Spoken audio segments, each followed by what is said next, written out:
Hello friend, आज हम लोग देखने जा रहे हैं सेक्शन 31 टैक्स इनवॉइस। तो जब कभी आप टैक्स इनवॉइस के बारे में पढ़ना, तो यहाँ टैक्स इनवॉइस के बारे में पढ़ना तो यहाँ पर टाइम ऑफ सप्लाई चाहे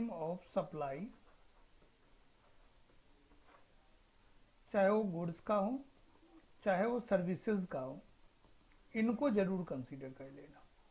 सेक्शन 12 एंड सेक्शन 13, जहां हमने आपको 12 और 13 सेक्शन में एक्सप्लेन किया था, वहां बहुत सारे पॉइंट टैक्स इनवॉइस के पॉइंट थे। और यदि सेक्शन 12 एंड 13 आप अच्छे से पढ़ लेते हो, कहने का मतलब ये हुआ कि जब कभी आप टैक्स इनवॉइस को पढ़ना, फर्स्ट टाइम पढ़ना स्टार्ट करना, तो पहले सेक्शन 12 एंड सेक्शन 13 को रिवाइज करना। बहुत सारे पॉइंट यहीं के वहां पे एक्सप्लेन किया गया था। यदि उसको पढ़ लेंगे तो आपको लगेगा टैक्स इनवॉइस कुछ है ही नहीं। यदि हम टैक्स इनवॉइस की बात करें, सेक्शन 31 की बात करें, कौन सा एक्ट? सीजीएसटी एक्ट की, तो यहाँ पे सबसेक्शन 1 है, सबसेक्शन 2 है, सबसेक्शन 3 है, 4, 5, सबसेक्शन 6 एंड सबसेक्शन 7। ये टोटल 7 सबसेक्शन है सेक्शन 31 में। अब हम एक एक करके देखते हैं कि किस सबसेक्शन में क्या लिखा हुआ है, उनके प्रोविजन को देख रहे हैं। सबसेक्शन 1 और सबसेक्शन 2, ये जो दो पार्ट हैं, ये टाइम लिमिट का है। इनवॉइस इशू करने का टाइम लिमिट क्या होना चाहिए। और सबसेक्शन 1 कह रहा है कि गुड्स का टाइम लिमिट क्या होना चाहिए, और सबसेक्शन 2 कह रहा है सर्विसेज का टाइम लिमिट क्या होना चाहिए। बहुत इजी है। यदि आप सिंपल तरीका में समझते हैं तो ऐसे ही आप डायग्राम बनाना, ताकि आपको याद भी हो जाए, जल्दी जल्दी हो जाए। अब देखो, टाइम लिमिट इन्होंने बोल दिया 1 और 2 के लिए। जब सबसेक्शन 3 पे आएंगे तो कुछ पॉइंट्स हैं इनके, उनके बारे में, जैसे रिवाइज इनवॉइस क्या होगा। ऐसे ही पॉइंट होता है कि कहां पर इनवॉइस रिक्वायर्ड नहीं है, तो इनवॉइस नॉट रिक्वायर्ड। या कहां पे आपने देखा होगा कंपोजिशन स्कीम में कि बिल ऑफ सप्लाई यूज होता है, तो बिल ऑफ सप्लाई का कॉन्सेप्ट आपको देखने को मिलेगा। तो ये सब डिस्कशन कहां होगा? सेक्शन 31 सबसेक्शन 3 के अंदर। ये कौन सा एक्ट है? सीजीएसटी एक्ट के अंदर के प्रोविजन को हम आपको बताने जा रहे हैं। इसके बाद देखना आप सेक्शन 31 सबसेक्शन 4 एंड 5, जैसे ये टाइम लिमिट के बारे में बात किया, ऐसे ही 4 एंड 5 बात करता है कॉन्टिन्यूअस सर्विसेज के बारे में। जो कॉन्टिन्यूअस सप्लाई है उनके बारे में। और कॉन्टिन्यूअस सप्लाई के बारे में हमने बहुत डिटेल्स में सेक्शन 12 और सेक्शन 13 में बताया था, तो इसलिए उसको आपको देखना जरूरी है। तो कॉन्टिन्यूअस सप्लाई के बारे में सेक्शन 4 है और सेक्शन 5 है। 4 के अंदर में फिर से वही गुड्स के बारे में, और सबसेक्शन 5 के अंदर सर्विसेज के बारे में। Continuous supply of goods subsection 4, continuous supply of services subsection 5। इस केस में टैक्स इनवॉइस क्या होगा? टैक्स इनवॉइस गुड्स के केस में क्या होगा? टैक्स इनवॉइस सर्विसेज के केस में क्या होगा? टैक्स इनवॉइस को रिवाइज करना है तो कैसे होगा? टैक्स इनवॉइस को कहाँ रिक्वायर्ड नहीं है, टैक्स इनवॉइस के जगह कहाँ बिल ऑफ सप्लाई जाएगा। टैक्स इनवॉइस कंटिन्यूअस सप्लाई के अंदर गुड्स के लिए क्या होगा? टैक्स इनवॉइस कंटिन्यूअस सप्लाई के अंदर सर्विसेज के लिए क्या होगा। अब प्रोविजन आया क्या? Section 31 subsection 6। सबसेक्शन 6 में देखना है आपको कि जो सप्लाई ऑफ सर्विसेज है, सप्लाई ऑफ सर्विसेज है,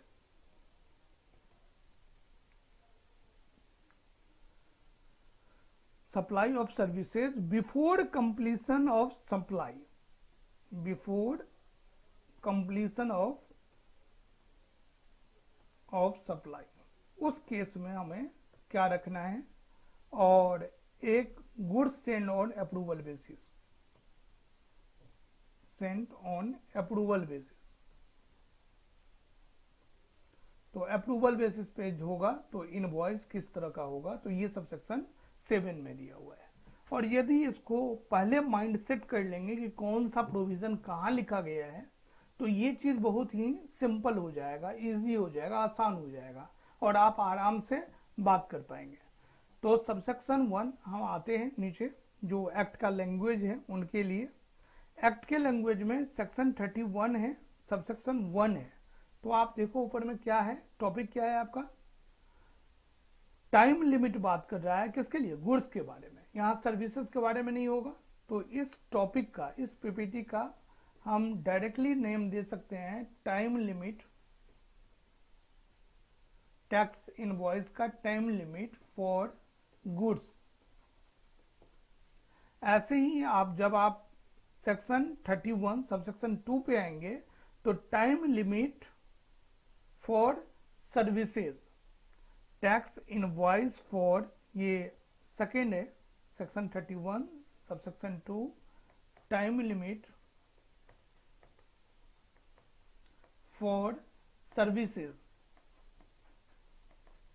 ऐसे ही आप देख लो ऊपर थर्ड में कर रहा है कहाँ रिवाइज इनवॉइस होगा, क्या प्रोविजन है, कहाँ इनवॉइस नॉट रिक्वायर्ड है, कहाँ बिल ऑफ सप्लाई है। ये सब सेक्शन 3 में दिया हुआ है। जब हम 3 पे आएंगे, सेक्शन 31 सबसेक्शन 3, तो यहाँ बात करेंगे 3 पॉइंट ए बी सी। ए में बात करेंगे हम कि बी में था इनवॉइस नॉट रिक्वायर्ड, और फर्स्ट में था रिवाइज इनवॉइस्ड, और थर्ड में था बिल ऑफ सप्लाई। उनके बारे में टैक्स इनवॉइस के अंदर, टॉपिक के अंदर रखा गया है। और ऐसे ही जब हम आएंगे 4 के बारे में, जब आप 4 देखोगे तो 4 सेक्शन 31 सबसेक्शन 4, यहां लिखा हुआ है 4 and 5, section 31 subsection, section 31 subsection 5, ये दोनों ही है कॉन्टिन्यूअस सप्लाई के बारे में। एक है सप्लाई ऑफ गुड्स और दूसरा है कॉन्टिन्यूअस सप्लाई ऑफ सर्विसेज। आप 5 पे जाएंगे, 5 के बाद कहा 6,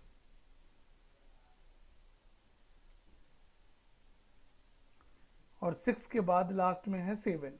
तो 6 में हम यहाँ देख लेते हैं कि क्या है उसको, section 31 subsection 6 and section 31 subsection 7 है अप्रूवल बेसिस पे, good send on approval basis. तो उन केस में हमारे पास क्या टैक्स इनवॉइस का प्रोविजन है उनको देखेंगे। तो यहाँ 6 मिसिंग है, जो कि है कहाँ, when supply of services cases before completion of supply के बारे में, जो कि हमने ऊपर आपको बताया था कि इससे रिलेटेड प्रोविजन है ये 6 के बारे में। तो आइए एक एक करके हम इनको देखना स्टार्ट करते हैं कि किस प्रोविजन में किसके बारे में डिटेल्स दिया गया है। सेक्शन 31 सबसेक्शन 1 कहता है गुड्स के केस में कि टाइम लिमिट क्या होगी। अब गुड्स है तो 2 एरिया होगा। मान लो कोई सामान है और हम इसको बेचना चाह रहे हैं, ट्रांसफर करना चाह रहे हैं, दूसरे को देना चाह रहे हैं। तो गुड्स है तो मूवमेंट हो भी सकता है, मूवमेंट नहीं भी हो सकता है। यदि कोई बिल्डिंग है और उसको हम, यहाँ मशीन ऑलरेडी इंस्टॉल है, इसको हम मूवमेंट नहीं दे सकते हैं और लेकिन सेल करना चाह रहे हैं, तो इनवॉइस तो हम बनाएंगे। तो एक जगह ऐसा होगा जो गुड्स को मूवमेंट किया जाए, और दूसरा जगह ऐसा होगा जो गुड्स मूवमेंट नहीं हो सकता। ये सेकेंड केस है जहां गुड्स को मूवमेंट हम नहीं कर सकते। 2 ही केस है, ए और बी में। तो जहां गुड्स मूवमेंट होगा जब हम रिमूवल करेंगे, रिमूवल वर्ड का यूज किया गया है, तो हमारा लास्ट डेट होगा इनवॉइस का। किसके केस में? गुड्स के केस में। ऐसा गुड्स जिसका मूवमेंट हो रहा है और जहां नो मूवमेंट है। मूवमेंट हो रहा है तो टैक्स इनवॉइस का लास्ट डेट कब होगा गुड्स के लिए? जब गुड्स रिमूव होगा, आपके पास से दूसरी जगह जाएगा। और जहां गुड्स रिमूव ही नहीं हो सकता, वहां पे हम देखेंगे टैक्स इनवॉइस के केस में कि डिलीवरी ऑफ गुड्स और making available to the recipient, मतलब हैंड ओवर जहां हमें कर दिया गया है, जब उनको आपने दे दिया है, तो वही चीज मान लिया जाएगा कि हमारा लास्ट डेट ऑफ इनवॉइस है। इस सेक्शन को लोग क्या करते हैं, दो तरह से हम लोग पढ़ सकते हैं कि 1, 2, 3, 4, 5, 6 एंड 7 सभी सब सेक्शन को, चाहे गुड्स हो या सर्विसेज हो, हम एक साथ पढ़ते चले जाए। या फिर दूसरा तरीका यह भी होता है कि यदि हम गुड्स को पढ़ना है तो गुड्स कहाँ है? पहले 1 में है, फिर गुड्स कहाँ है? 4 में है, फिर गुड्स कहाँ है? 7 में है। ये सब सेक्शन को गुड्स के साथ कंप्लीट कर लेते हैं। और दूसरी तरफ से जब आपको सर्विसेज पढ़ना होता है तो सर्विसेज आपको कहाँ मिलेगा? 2 मिलेगा, सर्विसेज आपको 5 मिलेगा। तो ये जो सब सेक्शंस होते हैं वो सर्विसेज के केस में होते हैं। तो केवल गुड्स के बारे में पढ़ना है तो 1, 4, 7 करके पढ़ेंगे। यदि सर्विसेज के बारे में पढ़ेंगे तो 2 एंड 5 पढ़ेंगे। लेकिन दूसरा तरीका क्या है? ये दूसरा तरीका है। फर्स्ट तरीका क्या है कि सेक्शन 31 सबसेक्शन 1, 2, 3, 4, 5, 6, 7 कंटिन्यूअस हम समझते जाएं और उसको पढ़ते जाएं। तो यदि रिवाइज करना है आपको तो ये तरीका बेस्ट है कि गुड्स में जो जो सबसेक्शन है उसको पहले तैयार कर लो, या सर्विसेज में जो जो है उनको एक साथ पढ़ लो। लेकिन आप रिकॉल करना चाहते हो, मेमोराइज करना चाहते हो, फर्स्ट टाइम पढ़ना चाहते हो, तो फर्स्ट वाला ऑप्शन, ये वाला जो तरीका है वो बेटर है कि आप काउंट कर सकते हो। 31 1 में क्या है, 32 2 में क्या है, 32 33 31 सबसेक्शन 3 में क्या है, 31 सबसेक्शन 4 में क्या है, 5 में क्या है, 6 में क्या है, 7 क्या है। ये आपको रिकॉल में आ जाएगा कि टाइम लिमिट ऑफ गुड्स 1 में है, टाइम लिमिट ऑफ सर्विसेज 2 में है। तो हम यहां ट्राई कर रहे हैं कि आपको सबसेक्शन वाइज पढ़ाएं। मतलब हमने सेक्शन 31 सबसेक्शन 1 को देख लिया कि ये टाइम लिमिट के बारे में बात कर रहा है गुड्स के बारे में। दो ही कंडीशन होगा गुड्स है तो, या तो रिमूव मूवमेंट हो उसका होगा, एक जगह से दूसरी जगह जाएगा, या मूवमेंट नहीं होगा। मूवमेंट होगा तो क्लॉज ए में कि रिमूवल को कंसीडर करेंगे, वही हमारा लास्ट डेट होगा। मूवमेंट नहीं होगा तो यहां पे जो मेकिंग अवेलेबल रिसिपेंट के लिए जब भी अवेलेबल है उस डेट को हम मान लेंगे कि हमारा टैक्स इनवॉइस का लास्ट डेट है। और बाद में गवर्नमेंट अपने पास पावर रखता है, जो गवर्नमेंट कहता है कि काउंसिल के रिकमेंडेशन के अकॉर्डिंग हम कुछ भी नोटिफिकेशन इसके अंदर डाल सकते हैं। और आप देखेंगे यहाँ तो सेक्शन 31 सबसेक्शन 1 में और भी कुछ नहीं लिखा गया है। तो इसी तरह से हम आते हैं सेक्शन 31 सबसेक्शन 2 जो कहता है time limit for services. Time limit for, यहां जब हम 31 गुड्स और सर्विसेज के बारे में दोनों में कंपेयर करेंगे तो आपको एक डिफरेंस मिलेगा कि गुड्स के केस में बता दिया कि जब आप रिमूव करते हो आप उसी टाइम क्या करोगे, इनवॉइस बनाओगे। ये लास्ट डेट है, मतलब पहले इनवॉइस बना लो, या फिर जिस डेट को रिमूव कर रहे हो ये एंड डेट है, इसके बाद इनवॉइस नहीं बनेगा। या तो उस दिन बनेगा जब रिमूव कर रहे हैं, या उससे पहले बनेगा।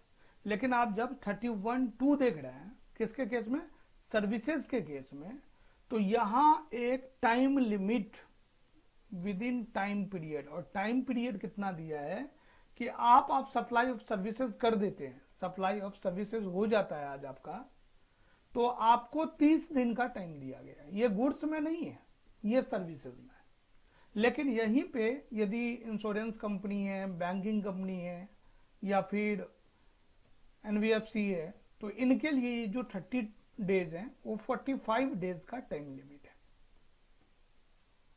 और ये जो डेज दिया गया है बेनिफिट, जब आपका सप्लाई ऑफ सर्विसेज हो जाता है तो इनवॉइस देने का जिस दिन आप सप्लाई स्टार्ट करेंगे उसके 30 दिन का लिमिट दिया है। ये आफ्टर का डेट है, ये बिफोर का डेट नहीं है, लेकिन वो 30 दिन तक हो जाना चाहिए। 30 डेज में आपका इनवॉइस निकल जाना चाहिए।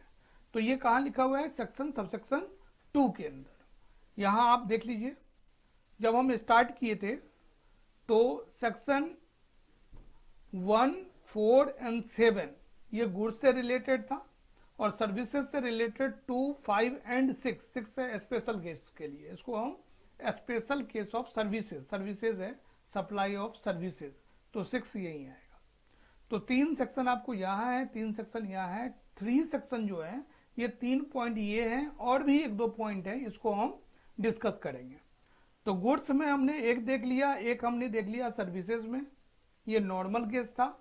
अब सबसेक्शन 3 को हम पहले इन बाकी सेक्शन को एक्सप्लेन करने के बाद हम सबसेक्शन 3 पे आएंगे। तो सबसेक्शन 4 क्या है? फिर से गुड्स के लिए, लेकिन किसके लिए? Continuous supply of goods. और सबसेक्शन 5 क्या है? Continuous supply of services. तो आइए सबसे पहले चलते हैं अब सेक्शन 31 सबसेक्शन 3 नहीं, subsection 4, continuous supply of goods, and 5 में है कंटिन्यूअस सप्लाई ऑफ सर्विसेज। ये 2 सबसेक्शन है। इन 2 सबसेक्शन को पहले समझते हैं, फिर हम आगे बढ़ेंगे। तो आइए यहाँ हम अलग से एक नोट बना देते हैं, दोनों को देख लेंगे साथ में। Section 31 subsection 4 and section 31 subsection 5, ये किसके बारे में है? कंटिन्यूअस सर्विसेज के बारे में। और आप जब सेक्शन 12 सेक्शन 13 पढ़ेंगे तो आपको बहुत अच्छे से समझ आएगा, क्योंकि वहां हमने लेंदी वीडियो बनाया है, पूरा कॉन्सेप्ट को क्लियर करके बनाया है। यहाँ जस्ट आपको रिवाइज करवा रहा हूँ। तो आप पहले 12 13 सेक्शन को ढंग से पढ़ लो। और ये किसके बारे में है? ये गुड्स के बारे में है कि टैक्स इनवॉइस, टॉपिक हमारा है टैक्स इनवॉइस। टैक्स इनवॉइस क्या होगा कंटिन्यूअस सर्विसेज के लिए? किसके लिए? गुड्स के लिए। और जहां कंटिन्यूअस सर्विसेज है वहां टैक्स इनवॉइस क्या होगा? सर्विसेज के लिए। तो इसके बारे में हम बता रहे हैं। अब आप यहां पहले लेते हैं गुड्स का। गुड्स में देखिए एक एग्जांपल हम दे रहे हैं आपको कि कोई बिल्डिंग बनाना है आपको, और बिल्डिंग चला 3 साल तक का, और पता चला परसेंटेज कंप्लीशन की बात होती है कि पहले 25% कंप्लीशन होगा तो हम आपको 20% का पेमेंट देंगे। ये कंप्लीशन है और ये है पेमेंट का। फिर बोल रहा है 45% कंप्लीट होगा तो हम पेमेंट 40% का देंगे।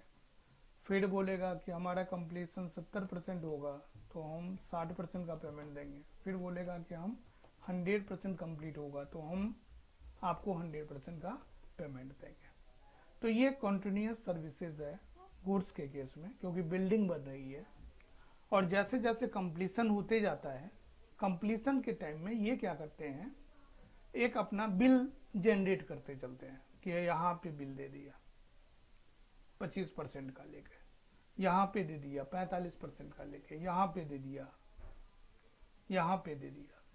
हम बिल के अगेंस्ट में पेमेंट करते रहते हैं। कभी कभी क्या होता है टाइम से ज्यादा पैसा दे दिया, तो उस दोनों के केस में बोल दिया कि चाहे वो स्टेटमेंट का डेट हो, स्टेटमेंट का डेट हो या फिर पेमेंट का डेट हो, इन दोनों में जो अर्लियर होगा उसको हम लास्ट डेट मानेंगे। किसका? इनवॉइस का, टैक्स इनवॉइस का। जैसे जैसे एक पॉइंट ये आ गया, दूसरा पॉइंट ये आया, तीसरा पॉइंट ये आया, चौथा पॉइंट ये आया, तो जिस डेट को ये स्टेटमेंट या पेमेंट जा रहा है, इन दोनों में जो अर्लियर होगा उस डेट को हम लास्ट डेट मानेंगे इतने के लिए, टैक्स इनवॉइस के लिए। ये किसके केस में? Continuous supply of goods under section 31 subsection 4। अब आते हैं हम सर्विसेज के बारे में कि सर्विस में क्या प्रोविजन है। सेक्शन 31 सबसेक्शन 5 कंटिन्यूअस सप्लाई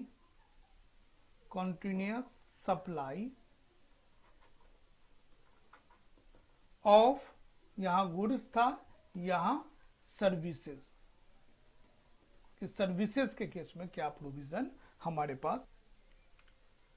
तो सर्विसेज के केस में यहां आपको देखना है,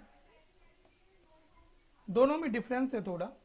गुड्स में क्या है कि कोई टाइम पीरियड, टाइम बॉन्ड नहीं है कंटिन्यूअस सप्लाई के लिए, लेकिन सर्विसेज में कम से कम 3 महीने का बोल दिया कि सर्विस का जो टाइम पीरियड होना चाहिए वो कम से कम 3 मंथ का होना चाहिए, तब इसको हम supply of services, continuous supply of services बोलेंगे। और ये जो आपको एग्जाम्पल दिया, ये भी एग्जाम्पल यहाँ का एक पार्ट है जहां आपको देखने को मिल जाएगा। फर्स्ट पार्ट कहता है कि जैसे आप मोबाइल बिल लेते हो, आपका डेट फिक्स है कि भाई 10 तारीख को आपके ड्यू डेट है और उस दिन आ जाएंगे आपके पास बिल। तो आपका इनवॉइस का डेट क्या होगा, 10 तारीख हो जाएगा, 10 जनवरी, 10 फरवरी, 10 मार्च, ये आपका ड्यू डेट हो जाएगा। जहां ये बोला गया है कि आप सप्लाई तो ले रहे हो कंटिन्यूअस बेस पे, लेकिन कुछ भी वहां डेट फिक्स नहीं है कि किस डेट को कंप्लीट होना है, तो उसमें हम पेमेंट डेट को देख लेंगे। जिस डेट को पेमेंट मिलेगा उसी डेट को हम मान लेंगे कि यही डेट हमारा इनवॉइस का डेट है। और तीसरा सिचुएशन होता है, थर्ड सिचुएशन होता है यही बिल्डिंग वाला एग्जांपल, कि आप कॉन्ट्रैक्टेड हैं, आप सप्लाई ऑफ सर्विसेज दे रहे हैं, कंटिन्यूअस सप्लाई ऑफ सर्विसेज दे रहे हैं। तो यहां परसेंटेज कंप्लीशन का डेट देखा जाएगा कि किस first floor, second floor, third floor कैसे कैसे कंप्लीट हो रहा है, उसी डेट को कंसीडर कर लिया जाएगा कि ये डेट ऑफ सप्लाई है। बस इतना ही है, इससे ज्यादा नहीं है। तो हमने क्या देखा कि सेक्शन 31 सबसेक्शन 4 में क्या है, सेक्शन 31 सबसेक्शन 5 में क्या है। तो यहां गुड्स के बारे में था और यहां क्या था, सर्विसेज के बारे में। हमने आपको ये बोला कि सेक्शन 31 सबसेक्शन 3 को हम सबसे एंड में देखेंगे। तो अब जो हमारे पास बचा है वो क्या बचा है, हमारे पास बचा है सेक्शन 31, इसके दो subsection, section 31 subsection 5 and section 31 subsection 7। ये 5 तो हो चुका है, 6 और 7। तो 6 जो है ये सर्विसेज के बारे में, और 7 ये स्पेशल केस के लिए है, और 7 जो है वो गुड्स के बारे में।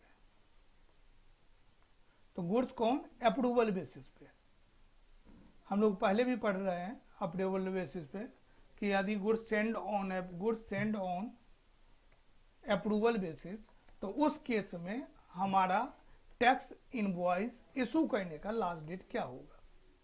तो यहां तो सिंपल है, यहां क्या बोल दिया कि जिस डेट को आप रिमूव कर रहे हो, दे रहे हो उनको, गुड्स सेंड कर रहे हो, या फिर यहां से 6 मंथ का टाइम ले लो आप, कि मैक्सिमम पीरियड जो होना चाहिए वो 6 मंथ होना चाहिए। इन दोनों में जो अर्लियर होगा पहले, उस डेट को हम क्या मानेंगे, लास्ट डेट इशू करने का डेट मानेंगे। 6 महीने के बाद नहीं जा सकता है, क्योंकि जब हम गुड्स भेजते हैं तो हो सकता है वो सेल नहीं हो, आपके पास रिमूव भी हो सकता है, तो हम टैक्स इनवॉइस नहीं दे सकते, तो एक्सेप्ट करने में टाइम लगता है, हो सकता है बहुत डिले हो जाए। तो गवर्नमेंट ने यहाँ प्रोविजन में फिक्स कर दिया 6 मंथ का टाइम, कि ये 6 महीने आपका लास्ट डेट होगा जहां आपको टैक्स इनवॉइस देना है। किस केस में, goods send on approval basis के केस में। और ये कहां लिखा हुआ है, सेक्शन 31 सबसेक्शन 7 के अंदर। अब हम लोगों को देखना है सेक्शन 31 सबसेक्शन 6 के अंदर क्या, और जो हमारा स्पेशल केस है सप्लाई ऑफ सर्विसेज के केस में, सप्लाई ऑफ सर्विसेज के केस में टैक्स इनवॉइस, और स्पेशल केस क्या है कि मान लो आप कोई सप्लाई ऑफ सर्विसेज दे रहे हो और सामने वाले को पसंद नहीं आ रहा है, वो कह रहा है यार ब्रेक कर दो, हमें नहीं चाहिए, तो ये एक स्पेशल केस हो जाता है। तो आप यही देखना, ध्यान इसमें यही देना है आपको कि जिस डेट को आपका सीज हो रहा है, बंद किया जा रहा है, वही डेट को लास्ट डेट मान लिया जाएगा, last date time of issue of tax invoice. तो सर्विसेज के केस में है, हम सर्विसेज दे रहे हैं, मान लो मैनेजमेंट कंसल्टेंसी प्रोवाइड कर रहे हैं आपको, और आप मना कर देते हो मुझे नहीं चाहिए, इस डेट से नहीं चाहिए, तो लास्ट डेट उन्होंने 20 तारीख बोल दिया कि 20 नवंबर 2022 से हमें आपका सर्विसेज नहीं चाहिए, इनको बंद कीजिए, रोकिए। तो ये लास्ट डेट हम मान लेंगे supply of services special case में, किसके लिए, टैक्स इनवॉइस के लिए इशू करने का हमारा लास्ट डेट ये होगा। अब क्या बचा, अब एक ही प्रोविजन हमारे पास बचा है सेक्शन 31 सबसेक्शन 3 के बारे में, जो एक अलग प्रोविजन था। तो सबसे पहले एक बार रिवाइज कर लेते हैं, फिर उस टॉपिक पे हम चलेंगे। क्या देखना है आपको, section 31 subsection 1 goods, 2 services, 3 miscellaneous जिसको अभी हम देखेंगे, 4 गुड्स, 5 सर्विसेज, 6 सर्विसेज सीज वाले केस में, स्पेशल केस में, और 7 गुड्स जो 6 महीने का सेंट ऑन अप्रूवल बेसिस। तो यदि इसको आप बोला जाए तो आप नॉर्मल केस लगा सकते हो, इसको डायरेक्टली आप बोलोगे तो आपको ऐसा लगेगा ये दोनों क्या है, नॉर्मल टैक्स का सिचुएशन है, ये दोनों क्या है 4 और 5, कि ये कॉन्टिन्यूस सर्विसेज के बारे में बोल रहा है, ये goods Saint on approval basis पे बोल रहा है। तो ये ऑलरेडी हम लोग बहुत डिटेल्स में डिस्कस कर चुके हैं सेक्शन 12 और सेक्शन 13 में। तो मेरा यही सजेशन होगा कि जब भी आप टैक्स इनवॉइस को पढ़ना स्टार्ट करो, एक बार सेक्शन 12 और 13 को बारीकी से पढ़ लो, ढंग से पढ़ लो, वहां बहुत अच्छे अच्छे एग्जाम्पल हैं, उनसे आपका कॉन्सेप्ट और ज्यादा क्लियर हो जाएगा। अब हमारे पास लास्ट सबसेक्शन बचा है सबसेक्शन 3, जिनके बारे में कुछ प्रोविजंस को बताने जा रहा हूं कि इसके अंदर आपका टैक्स इनवॉइस का क्या प्रोविजन बताया गया है। तो हम लोग यहां देख पा रहे हैं कि जो हमारा सबसेक्शन 31 सबसेक्शन 3 है, सबसेक्शन 3 के अंदर ए पॉइंट है क्लॉज ए, और क्लॉज ए बात करता है रिवाइज इनवॉइस का। तो रिवाइज इनवॉइस के बारे में ये बताया गया कि हम कितना पीरियड का टाइम दिया गया है, आप यहां देखेंगे within 1 month from the date of insurance of certificate of registration, मतलब 1 महीने के अंदर अंदर आपको इनवॉइस, टैक्स इनवॉइस इशू कर देना है आपको। ऐसे ही जब आप बी देखेंगे तो बी के लिए कह रहा है 200 रुपीज से कम है, 200 रुपये से कम है इनवॉइस वैल्यू, तो आपको क्या है, इनवॉइस देने की जरूरत नहीं है, not issue A tax invoice. ये स्पेशल प्रोविजन है, मतलब जितना का समरी होना चाहिए। तो एक एक बात, रिवाइज इनवॉइस में क्या होगा, कब टैक्स इनवॉइस की जरूरत नहीं पड़ती है, तो सिंपल लाइन है, जब 200 रुपये से कम वैल्यू होगा इनवॉइस वैल्यू, तो आपको इनवॉइस बनाने की जरूरत नहीं है। थर्ड दिया है, सी पॉइंट दिया है, करा है registered person supplying exempted supply of goods और सर्विसेज और बोथ, एग्जेम्प्टेड सप्लाई का इन्होंने एग्जाम्पल दिया। Under provision of section 10, section 10 क्या था, कंपोजिशन स्कीम का था। सेल इनवॉइस जो कंपोजिशन स्कीम वाले हैं वो टैक्स इनवॉइस तो इशू कर नहीं सकते हैं, उनको क्या देना पड़ेगा, बिल ऑफ सप्लाई देना पड़ेगा, बिल ऑफ सप्लाई। और provided that registered person not issue A bill of invoice if value less than 200 rupees.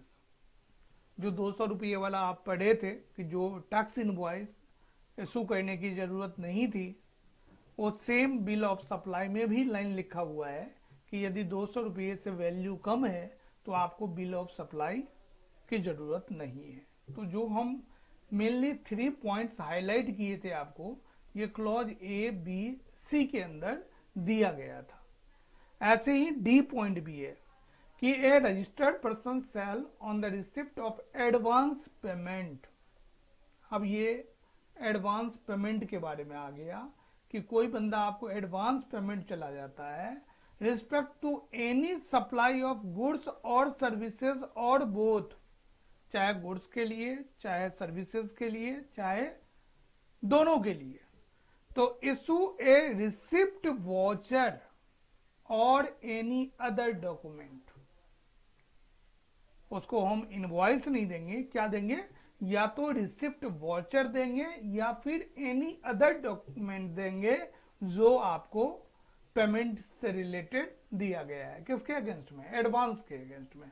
तो एडवांस के लिए कौन सा है, section 31 subsection 3 subsection 3 clause D. यहां एडवांस पेमेंट के बारे में बात किया गया है कि आप रिसिप्ट वॉचर दोगे, चाहे एडवांस पेमेंट गुड्स के बारे में हो, सर्विसेज के बारे में हो, चाहे दोनों के बारे में हो, उसके केस में आपको देना है क्या है, रिसिप्ट वॉचर का यूज करना है। ऐसे ही सबसेक्शन ई में लिखा हुआ है, सेक्शन 31 सबसेक्शन 3 क्लॉज ई में लिखा हुआ है कि where and receipt of advance payment with any supply of goods, services, both registered person issued receipt voucher, but subsequently no supply is made, no tax invoice is issued। मतलब समझ लो, कोई बंदा ने क्या किया, आपको एडवांस दे दिया, लेकिन उसके बदले हम किसी तरह का न गुड्स दिए, न सर्विस दिए, कुछ नहीं दिए, तो कह रहा है हमारे पास राइट नहीं है कि हम उसके ऊपर टैक्स इनवॉइस इशू करें और एक रिफंड वॉचर बना के उस पैसा को हम क्या करेंगे, रिफंड कर लेंगे, स्टेप से निकाल देंगे। और एफ में कह रहा है, सेक्शन 31 सबसेक्शन 3 क्लॉज एफ में कह रहा है जो डी था और ई था, ये दोनों था एडवांस पेमेंट से रिलेटेड, और यहां बोला कि receipt watcher and refund watcher, ये डी में था और ये ई में था कि यदि आप नहीं दे पा रहे हैं कुछ उसको, तो टैक्स इनवॉइस आपको नहीं देना है, आप उसको रिफंड वॉचर के थ्रू पैसे को वापस कर देंगे। लेकिन लास्ट जब हम ऐप पर जाते हैं तो जहां दिया गया है कि a registered person who is liable to pay tax under section 3 subsection 3 and subsection 4 of section 9 levy and collection 3 and 4 reverse charge के बारे में बात कर रहा है। तो रिवर्स चार्ज के बारे में shall issue an invoice in respect of goods and services by him from the supplier who is not registered on the date of receipt of goods or services or both। उनके लिए कह रहा है, क्या कह रहा है कि a registered person who is liable to pay tax under RCM shall issue an invoice in respect of goods or services or both received by him from the date of from the supplier who is not registered on the date of receipt of goods or both। कि RCM के अंदर ही आपको formatting करना पड़ेगा, बनाना पड़ेगा, ये आपकी liability create हो जाती है। ये कहाँ बोला गया है, सेक्शन 31 सबसेक्शन 3 क्लॉज एफ के अंदर। तो आपने देखा A B C D E F, ये जो पॉइंट्स दिए गए हैं सबसेक्शन 3 के अंदर, वो मिसलेनियस पॉइंट है कि टैक्स इनवॉइस में इस तरह का कहां क्या क्या मिसलेनियस पॉइंट है, वो सबसेक्शन 3 के अंदर दिया गया है। तो ये आज हम लोग जो देख रहे थे, ये देख रहे थे टैक्स इनवॉइस के क्या क्या प्रोविजन है, सेक्शन 31 में क्या क्या है और मेरा एंड में एक और फाइनल सजेशन यही रहेगा कि जब कभी आप टैक्स इनवॉइस के सेक्शन को 31 को पढ़ना स्टार्ट करते हो तो उस सेक्शन में आप सबसे पहले सेक्शन 12 एंड सेक्शन 13 को कंप्लीट करेंगे, उसके बाद हम लोग आगे पढ़ेंगे। और एक नया सेक्शन और इंसर्ट हो गया जिसको हम 31A बोला गया, facility of digital payment to the recipient. एक facility of digital payment to recipient. तो यहां पे पहले नहीं था, बाद में इसको इंसर्ट कर लिया गया है, जहां फैसिलिटी दे दिया गया है रिसिपेंट को कि आप डिजिटली भी पेमेंट कर सकते हो। द गवर्नमेंट में on the recommendation of council prescribed a class of registered person who shall provide prescribed model of electronic payment to the recipient by supply of goods or services of both made by him and gives option to such recipient to make payment accordingly।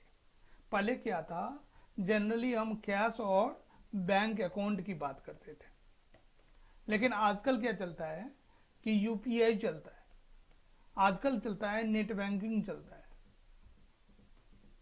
आजकल क्या कर चलता है, payment gateway से हम लोग payment receive कर लेते हैं। यूपीआई वाले, पेमेंट गेटवे वाले क्या करते हैं, एक टाइम पीरियड दे देते हैं कि भाई हम 10 दिन का एक साथ करेंगे, 2 दिन का एक साथ करेंगे। अलग अलग कंपनी का अलग अलग प्रोविजन है, वो अपने बेनिफिट को देखते हुए हम डिसाइड करते हैं उसके साथ कि हमें कौन सा पेमेंट कलेक्शन, इलेक्ट्रॉनिक कलेक्शन करने का तरीका हमारी कंपनी के लिए सही रहेगा। उसी तरह से वो हमें फैसिलिटी भी प्रोवाइड करते हैं जिस कंपनी का हम पेमेंट गेटवे यूज करते हैं। तो इस सब के जैसे यूपीआई है, यूपीआई ऑल ओवर इंडिया में आरबीआई का गाइडलाइंस है कि कोई भी यूपीआई आप कभी भी स्कैन करेंगे तो कोई भी कमीशन नहीं जाता, वो 100% उनको मिलता है जो सप्लाई कर रखा है, तो उसमें कोई कमीशन नहीं करता। लेकिन पेमेंट गेटवे आप लेते हैं तो वहां 1%, 2%, 3% कंपनी टू कंपनी वेरी करता है, वो कमीशन काट लेते हैं। तो उनका भी जो पेमेंट देने का टाइम है, डिलीवर करने का टाइम है, वो फिक्स होता है कंपनी और पेमेंट गेटवे कंपनी के बीच में कि कब आपको पेमेंट दिया जाएगा।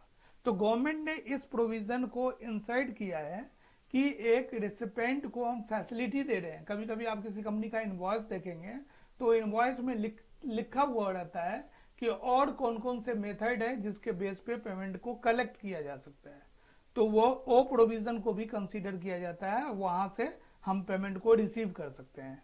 ऐसा सेक्शन 31 सबसेक्शन ए में गवर्नमेंट ने काउंसिल के रिकमेंडेशन में एक प्रोविजन को डेवलप किया है।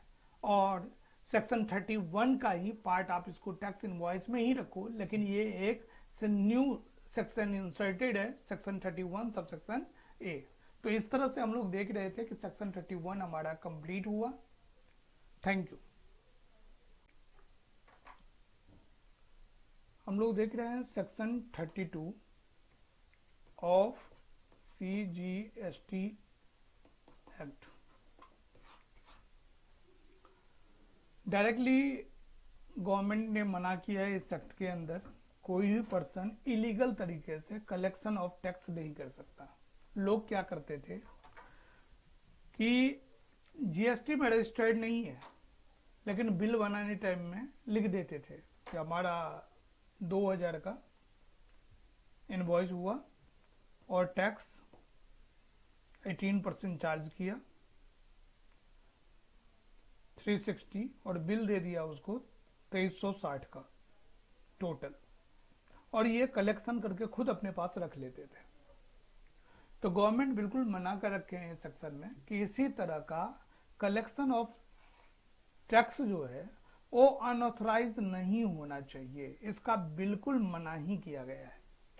और सिंपल सेक्शन है, कुछ और नहीं लिखा गया है, बस इस सेक्शन में एक मतलब गाइडलाइंस डाल दिया, पॉइंट डाल दिया कि आप गलत तरीके से, जो पर्सन रजिस्टर्ड नहीं है जीएसटी के अंदर, वो गलत तरीके से टैक्स का कलेक्शन नहीं करेंगे। 2 पॉइंट्स हैं छोटे छोटे, फर्स्ट पॉइंट और सेकंड पॉइंट, दोनों प्रोविजन को आप देखेंगे, इसके अलावा कुछ नहीं है सेक्शन 32 में। और क्या पॉइंट है, a person who is not a registered person shall not collect, उनको टैक्स किसी भी हालत में, चाहे गुड्स का हो, चाहे सर्विसेज का हो, चाहे दोनों का हो, किसी भी वे से टैक्स कलेक्शन का परमिशन नहीं है, बिल्कुल मना ही है। No registered person shall collect tax except accordance with the provision of the act और रूल। मतलब जो भी प्रोविजन में दिया गया है कि पैसे कैसे लेना है, किस तरह से लेना है, जो भी एक्ट का रूल्स हैं या एक्ट के प्रोविजंस हैं, सेक्शंस हैं, इसके अंदर जो बोल बताया गया है उसके अलावा किसी और तरीके से किसी तरह का कोई टैक्स का कलेक्शन नहीं किया जाना चाहिए। और ये सिंपल छोटा सा सेक्शन था, सेक्शन 32, जिसको टैक्स इनवॉइस वाले चैप्टर में कवर किया गया है। Thank you. सेक्शन 33 के अंदर डायरेक्टली बोला गया है कि amount of tax to be indicated in tax invoice and other documents.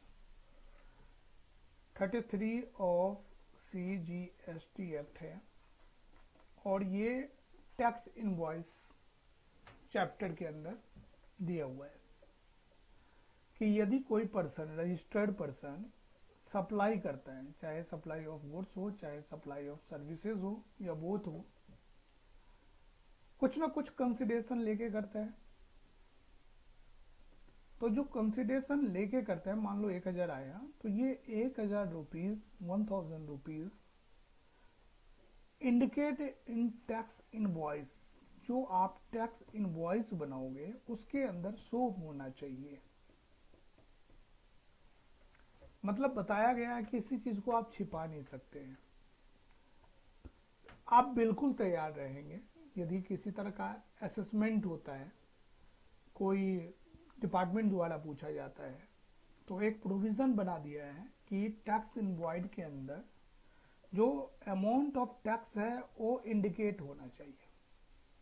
मतलब ऐसे आप लिखोगे कि हमारा जो वैल्यू था, वैल्यू ऑफ सप्लाई, वो 1000 का था और हम रजिस्टर्ड है, तो हम लमसम एक साथ नहीं दिखाएंगे, हम वहां पे दिखाएंगे कि जीएसटी हमारा 18% 180 है और टोटल इनवॉइस वैल्यू जो हमारा है वो 1180। ये टैक्स का अमाउंट आइडेंटिफाई होना चाहिए टैक्स इनवॉइस में। यदि किसी से आप इस तरह का नहीं करते हैं और मान लो लमसम आपने 1150 रुपये ले लिया, तो ये मान लिया जाएगा कि जो टैक्स का अमाउंट है वो ऑलरेडी इसके अंदर इन्वॉल्व है। तो टैक्स का अमाउंट कैसे निकालोगे, 1150 इंटू 18% डिवाइडेड बाय 118, इनसे जो निकलेगा वो टैक्स का अमाउंट निकलेगा। ये मान लिया जाएगा डिपार्टमेंट द्वारा कि इसके अंदर ऑलरेडी टैक्स इन्वॉल्व है। तो सेक्शन 33 के अंदर और भी कुछ नहीं है, बस बता रहा है आपको कि amount of tax to be indicated in the tax invoice and other document, किसी और तरह का डॉक्यूमेंट है उसमें इंडिकेट होना चाहिए। एक्ट में बस ये सिंपल लाइन लैंग्वेज लिखा हुआ है, इसके अलावा और कुछ नहीं है। कोई related document, related assessment, tax invoice and other documents से माना जाएगा यदि कोई भी person, registered person, made for consideration, supply made for consideration करता है, तो every person who is liable to pay tax for such supply shall prominently indicates all the documents related to assessment, tax invoice and all documents। इस तरह का line mention है। ये एक अच्छा टॉपिक है, डेबिट नोट और क्रेडिट नोट, इसको हम समझते हैं। सेक्शन 34 है और ये चैप्टर टैक्स इनवॉइस का ही है। और सेक्शन 34 ऑफ CGST एक्ट,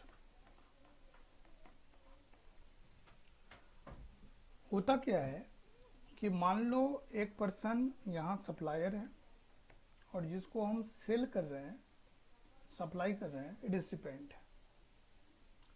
हमने एक टैक्स इनवॉइस बनाया 5,000 रुपये का, जीएसटी भी चार्ज किया, ये वैल्यू था, जीएसटी चार्ज किया मान लो 900 का, टोटल वैल्यू हो गया 5900, और ये रिसिपेंट को हमने दे दिया इनवॉइस। बाद में ये पता चलता है, सप्लायर को पता चलता है कि ये जो इनवॉइस गया था, ओरिजिनल इनवॉइस, इनवॉइस नंबर 1001, इसमें ये इनवॉइस वैल्यू 5,000 नहीं होना चाहिए था, 4,000 होना चाहिए था। तो इसी के अकॉर्डिंग जीएसटी भी क्या होगा, 18% होगा, 720 होगा, और टोटल वैल्यू इतने का होना चाहिए था।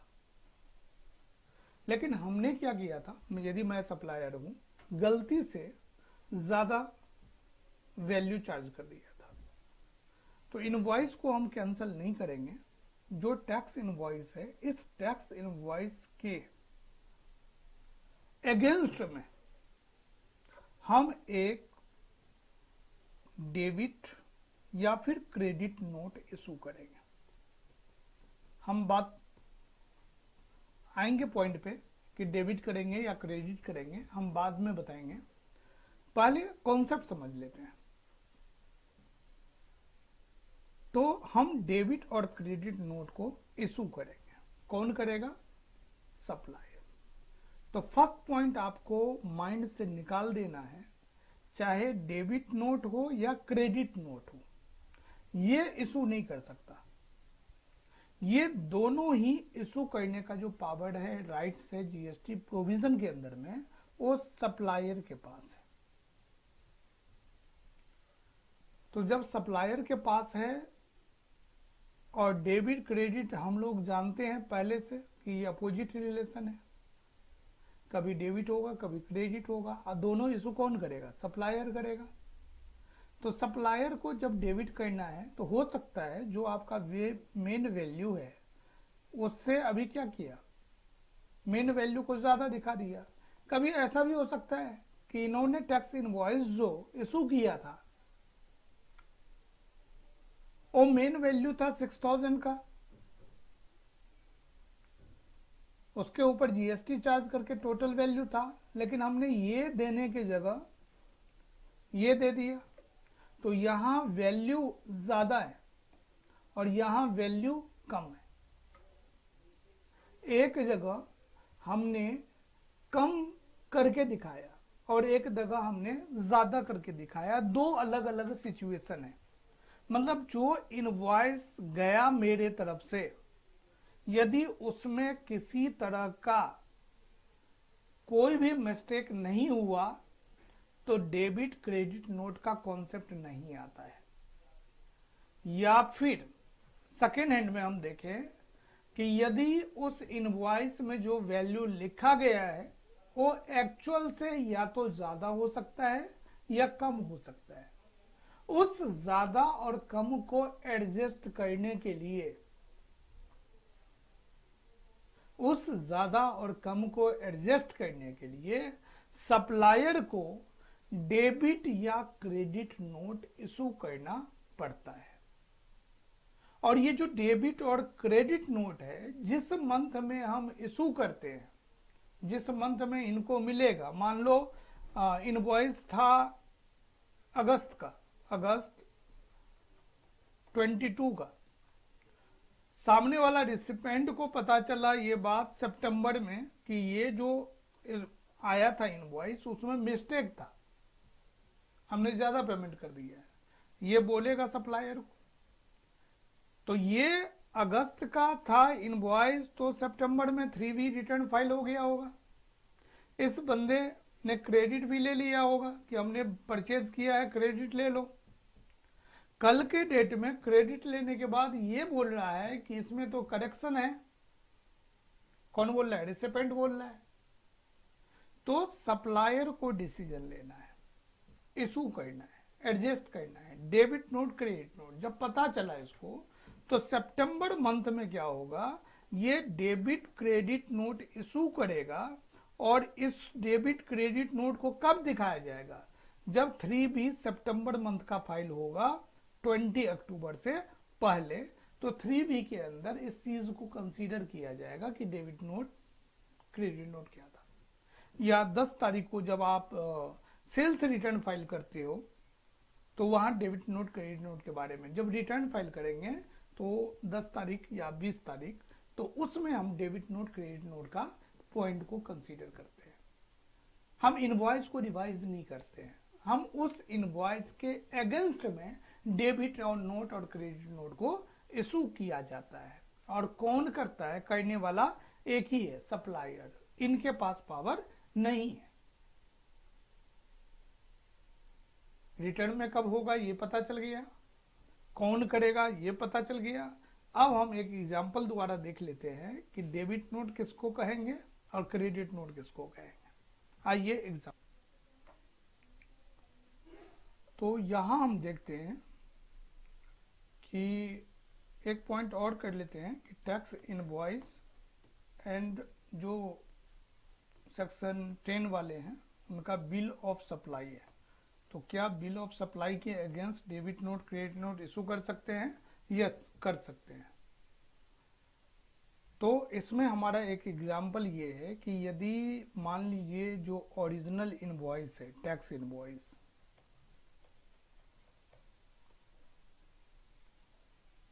फर्स्ट एग्जाम्पल है, टैक्स इनवॉइस हमारा है ये 1000 का और इसके ऊपर जीएसटी चार्ज हो गया 180 का, टोटल अमाउंट हो गया 1180 का। ये इनवॉइस वैल्यू हो गया। ये टैक्स इनवॉइस नहीं, ये वैल्यू इसको बोलते हैं, वैल्यू ऑफ सप्लाई, और इसको इनवॉइस वैल्यू बोलते हैं। ये सिचुएशन था। लेकिन हमें क्या पता चलता है कि ओरिजिनल जो था वो 500 था, 90 था और 590 था। हमने भेजा ये, ओरिजिनल ये था। तो ओरिजिनल जाना चाहिए 500 का, हमने डाल दिया 1000 का। तो जब आप ओरिजिनल से ज्यादा चार्ज कर चुके हो, तो इस सिचुएशन में जब आप ओरिजिनल से ज्यादा चार्ज कर चुके, अब ऐसे सिचुएशंस में हमने जो इनवॉइस दिया उनको, भेजा उनको ये है, और ये ज्यादा है किससे, जो होना चाहिए ओरिजिनल से, ओरिजिनल से ज्यादा है। तो इस कंडीशन में हम क्या करेंगे, क्रेडिट नोट इशू करेंगे। कौन करेगा, सप्लायर करेगा। किसके ऊपर करेगा, रिसिपेंट को करेगा। टैक्स इनवॉइस या बिल ऑफ सप्लाई में यदि ज्यादा चार्ज कर लिया आपने तो क्रेडिट नोट इशू करेगा सप्लायर रिसिपेंट के ऊपर। कितना, 500 रुपये का प्लस जीएसटी का क्रेडिट नोट इशू कर देगा। सेकंड में कब कर सकता है, एक तो ये अमाउंट आपने ज्यादा ले लिया, एक्स्ट्रा चार्ज कर लिया था। सेकंड कर सकता है कि रेसिपेंट को कोई सामान पसंद नहीं आया और रिटर्न कर दिया, गुड्स को या सर्विसेज को रिटर्न कर देता है, हमें नहीं चाहिए भाई, गुड्स रिटर्न कर दिया है। तो इस कंडीशन में भी क्रेडिट नोट इशू किया जाएगा। तो आपको यही देखना है कि क्रेडिट नोट हम कब इशू कर सकते हैं। ये तो क्लियर है, पहले से सप्लायर करेगा। ओरिजिनल होना था, ये हम बढ़ा के दिखा दिए हैं, तो क्रेडिट नोट। ओरिजिनल होना था ये, लेकिन हम कम करके दिखा दिए हैं, तो क्या होगा, डेबिट नोट। मतलब होना चाहिए था 500, हमने जो ओरिजिनल इनवॉइस सेंड किया है वो ओरिजिनल इनवॉइस कम किया है। एग्जाम्पल 2 में होना चाहिए था कितना, ओरिजिनल 500 वैल्यू का, और इसके ऊपर जीएसटी 90 रुपये का, 590 का होना चाहिए था।